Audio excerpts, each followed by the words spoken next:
I've learned from failing myself. So that's what this one's going to be about.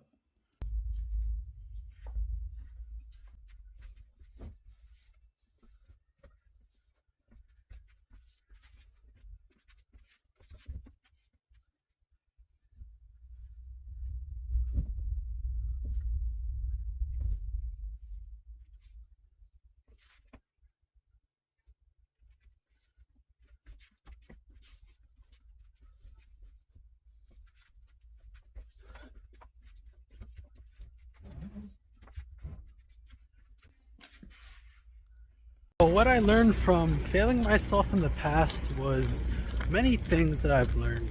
One of the main things that I've learned was that no one's really going to be there and giving you a handout.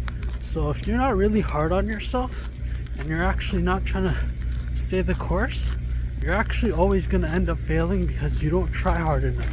This is something I've realized. I actually have to put in a lot more effort into things, and I actually have to put a lot more effort into the long-term haul of actually trying to accomplish something. Another thing I learned from failing myself in the past was that it ain't easy to actually be consistent and see a long-term result. So what you need to do, and I've learned from personal experience, is to always go on the hardest day. And like I've said before, push yourself no matter what. You have to be consistent, and you have to go often to whatever you want to see as a result be completed.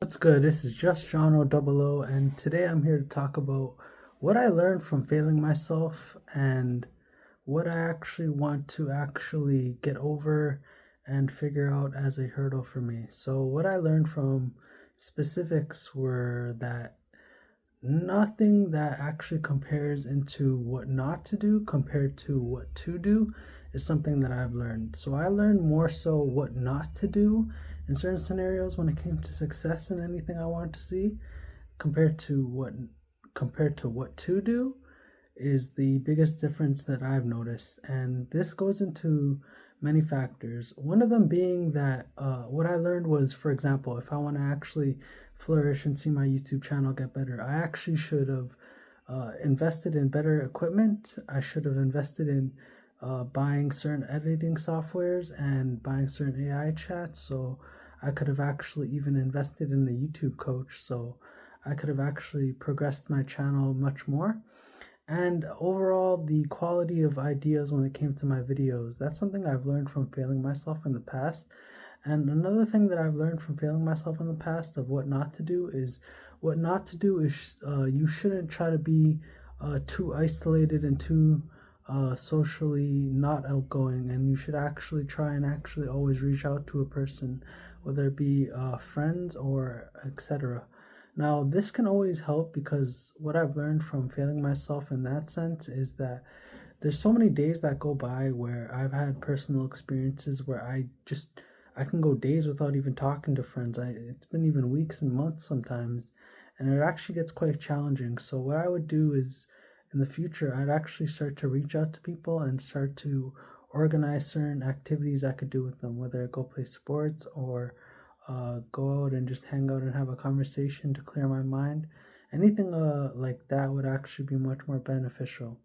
Another thing that I've learned from failing myself was that you're not going to actually be the one that's going to receive any handout or empathy when you decide that you actually have turned into an adult and you actually don't need that anymore, because when you're younger, you're always want some sort of help, and you're always going to want a handout, and you're always going to want someone there to support you. But the older that I get, the more I realize you actually don't need much of that stuff. You actually need to become the support system for a person, and actually be the person that actually reaches out to others, so that you can actually have a better relationship with them and it can flourish.